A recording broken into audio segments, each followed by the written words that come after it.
They sent him to the worst maximum security prison in the entire state of Washington. It was a place known among inmates and guards alike as a brutal environment, filled with chaos, aggression, and hardened criminals. That prison was Walla Walla, a name that echoed with fear. He was just 19 at the time. Young, lost, and completely out of his depth. He had never been arrested before, never even spent a single night in jail. But now, he was thrown into the heart of what they called gladiator school.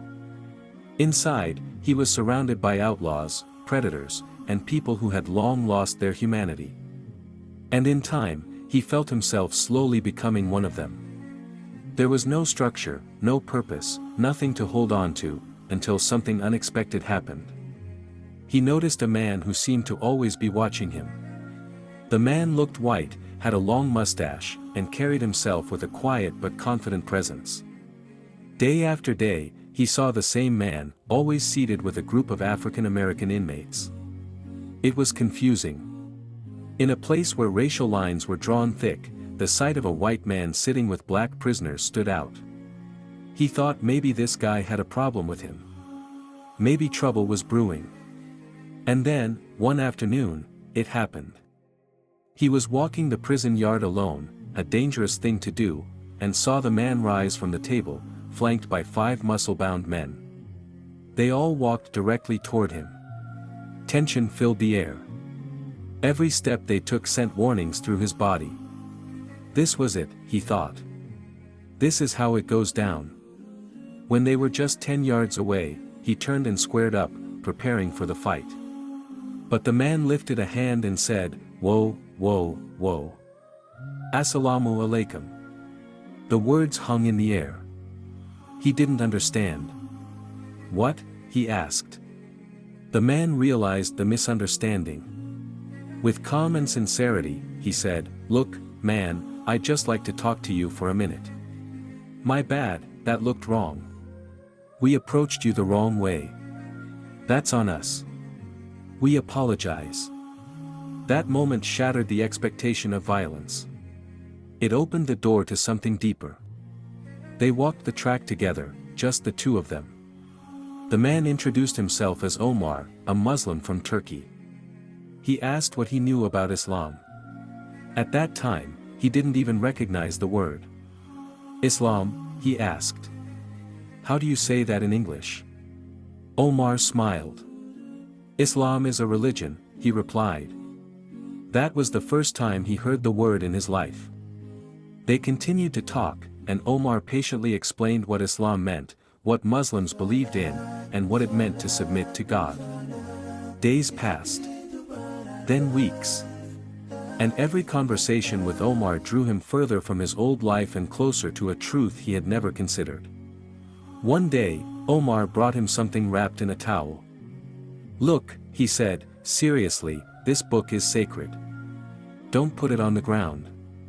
Don't disrespect it. Keep it clean. Do I have your word?" He nodded. "Yeah, you have my word." Inside the towel was the Quran. He started to read. Slowly at first. With caution. And then with curiosity. When Omar invited him to Jumu'ah, he accepted. At Jumu'ah, the Imam began to recite the Quran. He felt something stir in his heart. He didn't understand the words, but their rhythm and weight struck him deeply. So he walked up to the front row.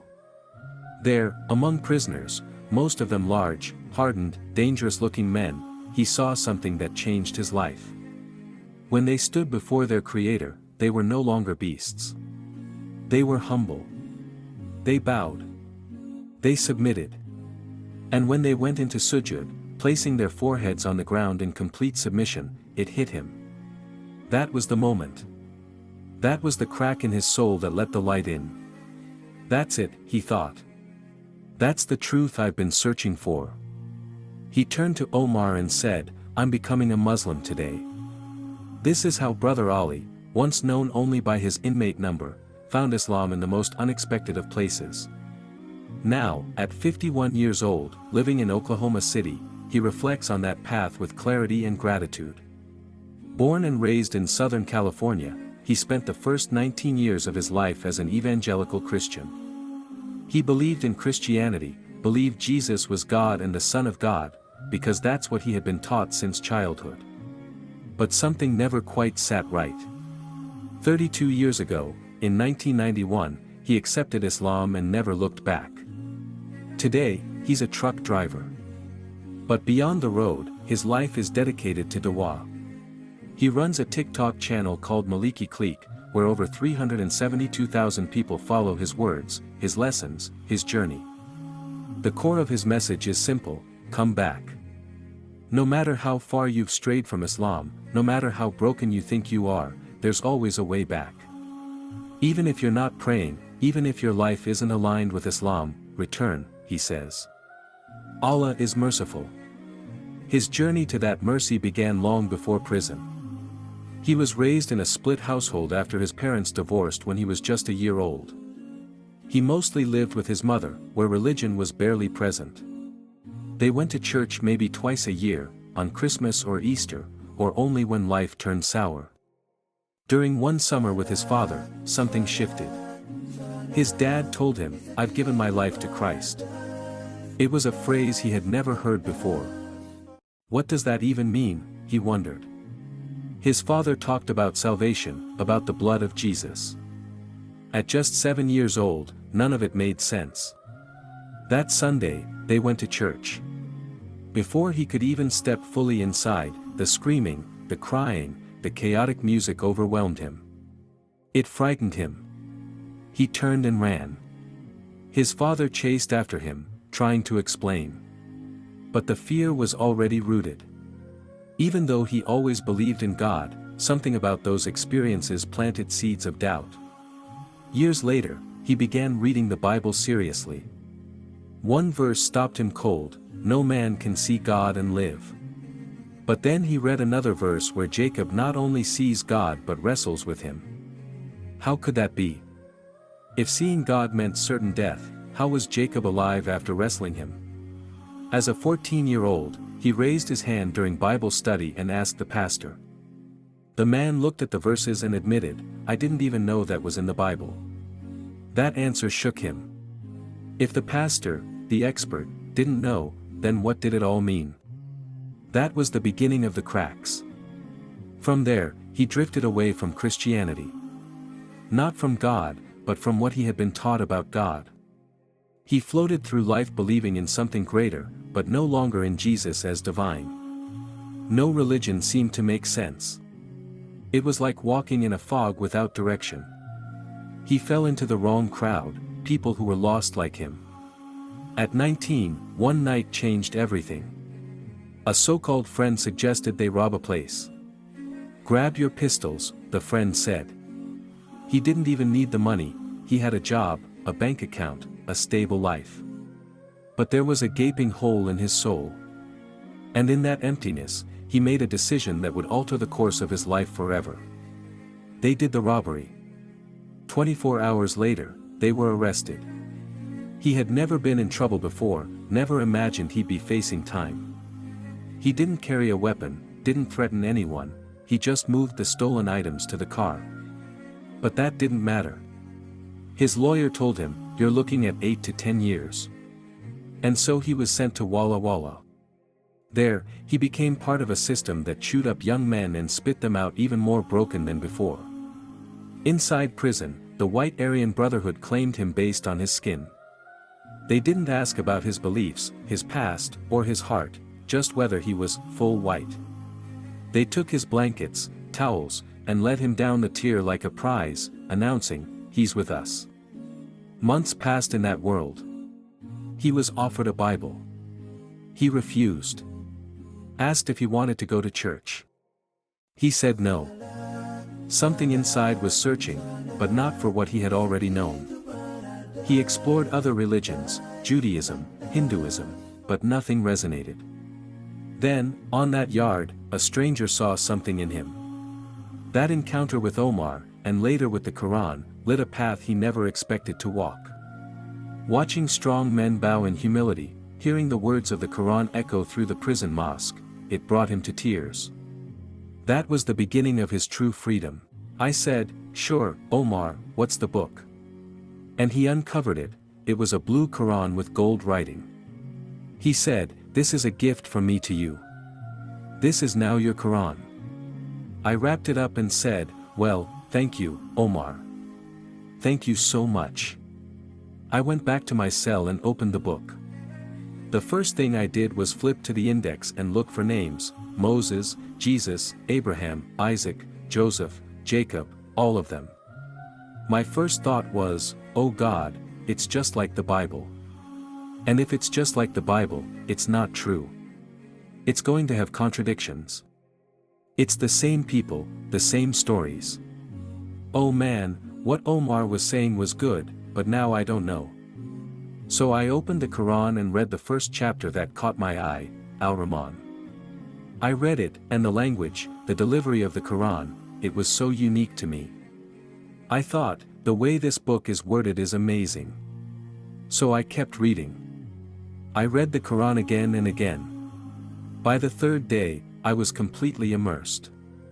I was committed, reading it for hours. Then my cellmate said, "Hey man, aren't you going to dinner?" I looked up from the Quran and said, "Dinner?" He replied, "Yeah, you've been reading that book since breakfast. Are you going to eat or not?" I said, "Yeah, I probably should." I closed the Quran and thought, wow, I'm really into this book. But why? This isn't Christianity. Yet it's saying kind of the same things. What's going on? Weeks passed, maybe even 2 or 3 months. Then one day, Omar approached me and said, "Look, man, how about I invite you to Juma?" I said, "Juma? I have no idea what you're talking about." He said, "Yeah, Juma, it's like Sunday prayer. But for Muslims, it's on Friday. Do you want to come?" I said, "Sure, but I'll need to fly a kite," which is prison slang for submitting a request to the commanding officer. So I wrote, I would like to attend Juma services. Not long after I submitted my request, the CO, commanding officer, called me in personally. I thought, okay, what's this about? I entered his office, and he held up my request. "Is this you? Did you make this request?" I looked at it and said, "Yeah, it sure is." He said, "You want to go to Juma, with the blacks?" I replied, "Whether they're black, Hispanic, Asian, yes, I'd like to see what they do, their methodology, how they worship. Yes." It wasn't strange to me. I've always wanted to know other cultures, other people. Then he said, "Look, man, I'm going to be honest with you. If you want to go and be with these," and then he used the N-word, "if you want to be with these people, just know one thing. When they jump you, when they beat you up, we're not going to protect you. I'm not going to send my guards in there for you if you want to be with these N-words." I said, "Yeah, regardless, I want to go." He signed it and said, "Your funeral. There you go. Go to Juma." I had never been afraid of black people or Hispanics or any group, especially religious people. I just wanted to know. So, as a Christian, my first time at Juma was as a non-Muslim. I was a white guy surrounded by black Muslims and one Turkish man, Omar, who had been making Dawah to me for months. The first thing I experienced at Juma was the adhan. And when I heard it, it hit me, it hit my heart. I turned to Omar and asked, "What is this beautiful song this man is singing?" He replied, "It's not a song. It's the call to prayer." He translated it for me, and I just thought, so beautiful. So beautiful. Then he said, "Let me show you what we do. We're going to make wudu." So he taught me how to make wudu. I made wudu as a Christian, just to experience it. I sat down with Omar, and we listened to the khutbah. When it came time to pray, Omar said, "Listen, sit over here. We're going to pray." I said, "Wait, I have some questions. When the Imam prays, does he read from the book? Does he face the congregation and read to them?" He said, "No, the Imam has memorized the entire Quran." I said, Omar, that thick book you gave me, he memorized all of it. He said, yes, and millions of Muslims around the world have done the same. Kids, women, men, everyone. I thought, wow. Everything was going through my mind. These people are different. They call to prayer with a beautiful, melodic voice. They wash their hands, arms, face, and feet before worshiping God. We never did that in Christianity. Why not? Why did we have guitars and drums and singing in the church? Why didn't we have this? It felt so organic. So normal. In fact, it felt more natural to me than what I was used to. As a Christian attending Jummah, I felt at home, so at home, even while not being a Muslim. Omar said, stand or sit over here. We'll pray, and we'll talk after if you have more questions. I said, perfect. The Imam began reciting the Quran, and again, I was struck, not just by the reading, but by the recitation. I thought, these people are calling each other to worship, they love each other, and they're sincere. But if anyone asks me, Ali, what turned your heart?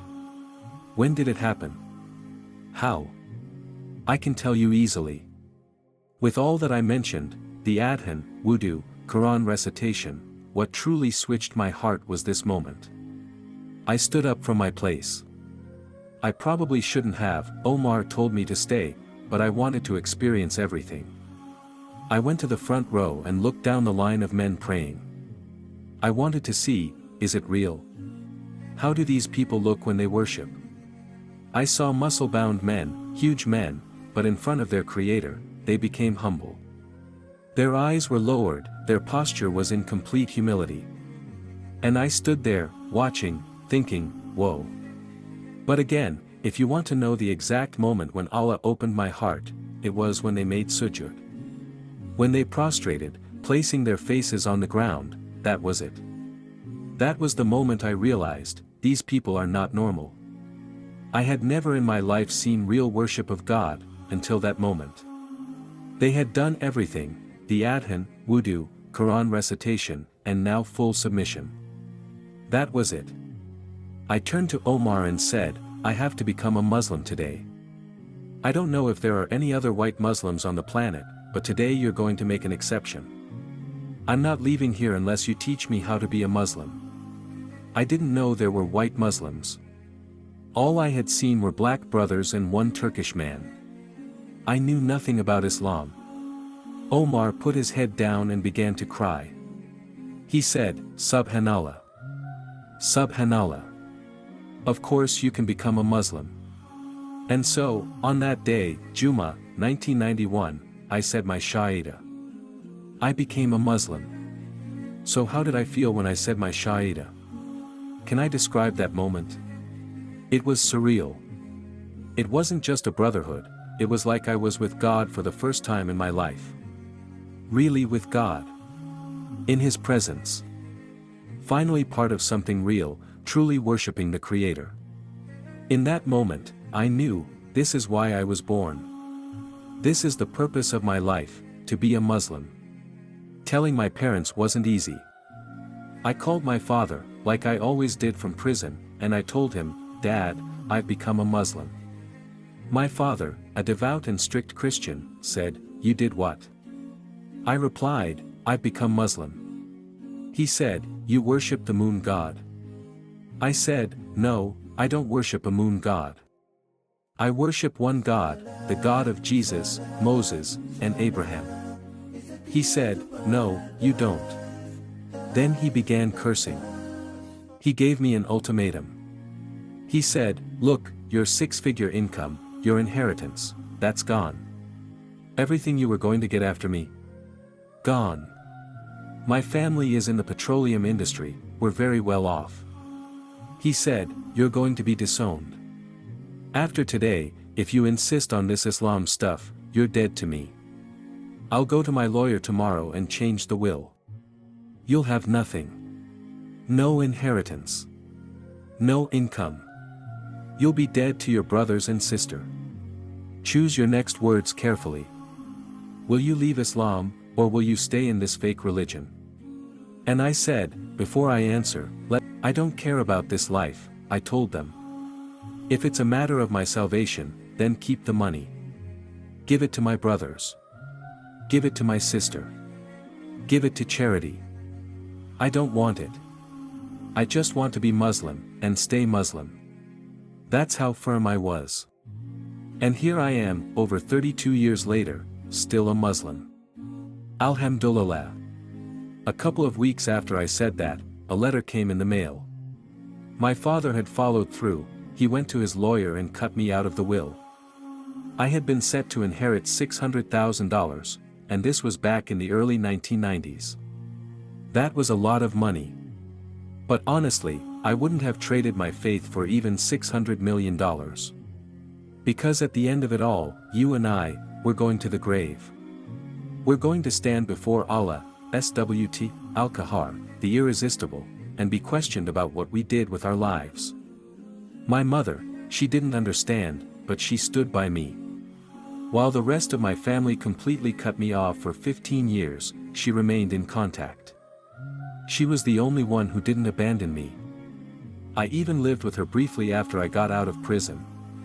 It was after that, when I went to a real masjid for the first time outside of prison, that something incredible happened. I was sitting there with the imam, sharing everything, the disownment, the lost inheritance, my struggle to find my place as a white American Muslim in a time when Islam in America was barely understood, especially pre-9/11. What I didn't know was that two Saudi brothers, Khalid and Abdul Rahman, had been listening behind us the whole time. After I finished, they came up to me and said something I'll never forget. We would be honored if you came with us. You'll stay in our home. You won't have to worry about money. We'll take care of you, and we'll teach you Islam. I was shocked. Strangers, Muslims, opening their home and hearts to me. So I said yes. For the next year, I lived with them. They became like my brothers, my teachers, my family. They taught me how to pray, how to read, how to live as a Muslim. When they eventually returned to Saudi Arabia, someone came to me and asked, "Do you know who they were?" I said, "Yeah, Khalid and Abdul Rahman." "No," he said. "Do you know who they really are? You were living with descendants of the Prophet Muhammad. They're from Ahlul Bayt." I was stunned. I had lived with them all that time, been cared for and taught by the Prophet's family, and never even knew. They never once mentioned it. They never showed arrogance or pride. They were the most humble, gentle, compassionate people I've ever known. It was a gift from Allah, a mercy I didn't recognize until much later. But after embracing Islam, I started to see the contradictions in Christianity much more clearly. The biggest one was the idea of salvation, that just by confessing Jesus died for your sins, you'd be saved. But how could that make sense when nearly all the prophets came before Jesus? How could they attain paradise if they didn't know him or profess this belief? Then I remembered a powerful verse in the Bible, Matthew 7 verses 21 to 23. In it, Jesus says, "Many will say to me on that day, Lord, Lord, did we not prophesy in your name and cast out demons in your name? And I will say to them, Get away from me, you evildoers. I never knew you." Why would Jesus reject those who prayed and performed miracles in his name? Because they had abandoned God and made Jesus the focus of worship, something he never asked for. And if Jesus was truly God, why doesn't he ever clearly say it? Why doesn't the Bible quote him saying, "I am God, worship me"? Instead, Jesus said what Muslims believe. "Hear, O Israel, the Lord your God is one. No Trinity. No confusion." When people ask me about my relationship with my father, I wish I had a better answer. We speak, but there's nothing there. It's empty. My family still keeps their distance. And yes, it's hard, especially during financial struggles. It would be nice to have family support. But it's even nicer to rely on Allah, SWT, and to be part of a family of 2 billion Muslims around the world. And then there's TikTok. I've been Muslim 32 years, but recently, through TikTok, 6 people took their shahada because of my content. One of them, a brother named Rob, was on the verge of taking his own life the same night he joined my live stream. He told me later, "I've been watching you. That one live stream changed everything." Rob went on to bring 125 people to Islam in just 6 months. That's why how you carry yourself matters. People are watching you.